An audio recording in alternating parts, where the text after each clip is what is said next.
आपको हम सीधा लेकर चलते हैं, सीएम योगी का संबोधन आपको सुनाने जा रहे हैं। खिलवाड़ करने का कुत्सित प्रयास जनता पार्टी के माध्यम से हो रहा है,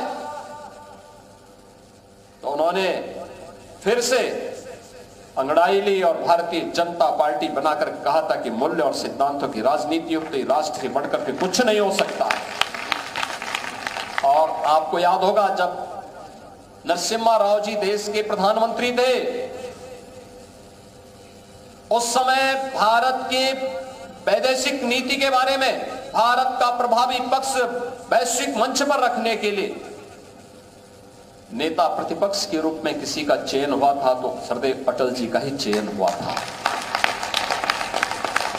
अटल जी राजनीति के अजात शत्रु के रूप में, इस रूप में मान्य हैं। उन्होंने कभी हिम्मत नहीं हारी। चुनाव के परिणाम जो भी रहे हो, हारे हो जीते हो, एक लंबे समय तक उन्होंने लोकसभा में प्रतिनिधित्व किया और लोकसभा में सर्वाधिक तो लखनऊ से ही प्रतिनिधित्व किया। 5 बार लोकसभा के सांसद के रूप में लखनऊ की जनता जनार्दन ने अटल जी को भेजा।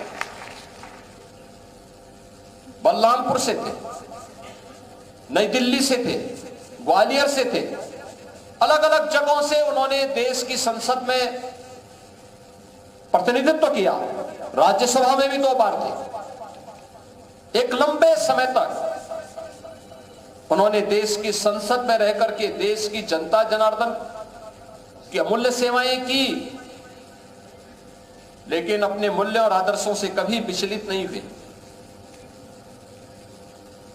कठोर से कठोर बात को भी कितनी शालीनता के साथ कहना है, यह उनको उनके वक्तव्यों के माध्यम से हम सब देख सकते हैं। और उनकी कविता भी देश और समाज के लिए उसी प्रकार की शाश्वत कविताएं बन गई। किस रूप में वे कहते थे, आज भी आप देखते होंगे जब उनकी कविताएं, जब कविता सरदेव अटल जी की कविताओं का यहां पर फाउंडेशन की ओर से पाठक जी ने यहां पर उसके कुछ वीडियो क्लिप्स दिखाए, उनका गायन और किस भाव के साथ गा रहे हैं, ऐसे लगता है एक जीवंतता उसमें लगती है, एक शाश्वतता उसमें नजर आती है। बहनों और भाइयों,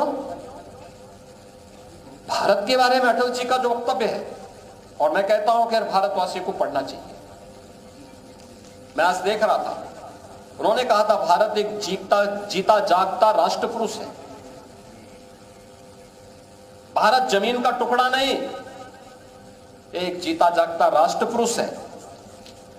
हिमालय इसका मस्तक है, गौरी शंकर शिखा है, कश्मीर किरीट है, पंजाब और बंगाल 2 विशाल कंधे हैं, विंध्याचल कटी है, नर्मदा करधनी है, पूर्वी और पश्चिमी घाट 2 विशाल जंघाएं हैं, कन्याकुमारी इसके चरण हैं, सागर इसके पग पगारता है, पास के काले काले मेघ इसके कुंतल केस हैं, चांद और सूरज इसकी आरती उतारते हैं।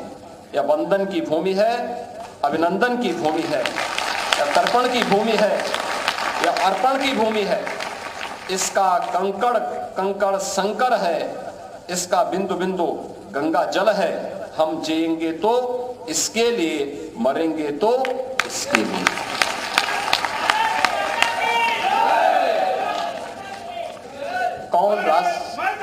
कौन राजनेता बोल सकता है इस प्रकार के शब्दों को। और इसीलिए आज जब सरदेव अटल जी की 6ठी पुण्यतिथि के अवसर पर हम यहाँ एकत्र हैं, उन्होंने कहा था आदमी को चाहिए कि वह जूझे, परिस्थितियों से लड़े, एक स्वप्न टूटे तो दूसरा गढ़े,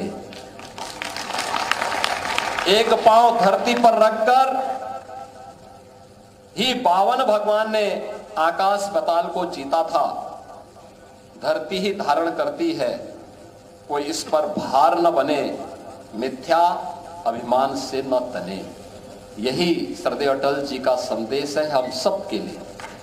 और मुझे लगता है सार्वजनिक जीवन में कार्य करने वाले हर व्यक्ति के लिए एक बड़ा आदर्श अटल जी ने छोड़ा है।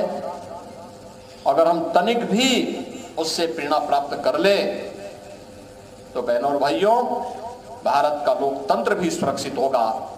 भारत की एकता और अखंडता को भी कोई चुनौती देने की मुद्रा में नहीं खड़ा होगा। भारत एक होगा, भारत श्रेष्ठ होगा और प्रधानमंत्री मोदी जी की भावनाओं के अनुरूप 2047 में भारत दुनिया की सबसे बड़ी ताकत के रूप में भी उभर करके जाएगा। आज के इस अवसर पर मैं सरदेव अटल जी की 6वीं पुण्यतिथि के अवसर पर उनकी स्मृतियों को सादर नमन करता हूं। फाउंडेशन को इस कार्यक्रम के लिए हृदय से धन्यवाद देते हुए आज यहां पर ओजपूर्ण वाणी के माध्यम से अपनी कविताओं को एकल काव्य पाठ के माध्यम से आप सबको जोड़ने के लिए यहां पर आए हैं श्री हरिओम पंवार जी, मैं उनका हृदय से अभिनंदन करता हूं। जीवन का एक लंबा समय, मुझे लगता है कि उनको भी कविताएं सुनाते सुनाते लगभग 6 दशक तो हो ही गए और 6 दशक के अपने लंबे कालखंड में वे भी लगातार अपनी लेखनी के माध्यम से, अपने ओजपूर्ण कविताओं के माध्यम से न केवल लोगों का मनोरंजन करते हैं बल्कि राष्ट्रीयता का भाव भी पैदा करते हैं। इस अवसर पर उनका भी हृदय से स्वागत करता हूं, अभिनंदन करता हूं। धन्यवाद। जय हिंद। तो अटल जी को श्रद्धांजलि दी गई, एक खास कार्यक्रम किया गया लखनऊ में। उसी कार्यक्रम में आपको बता दें अटल जी को याद किया जा रहा था, जहां पर दोनों डिप्टी सीएम, प्रदेश के अध्यक्ष भूपेश चौधरी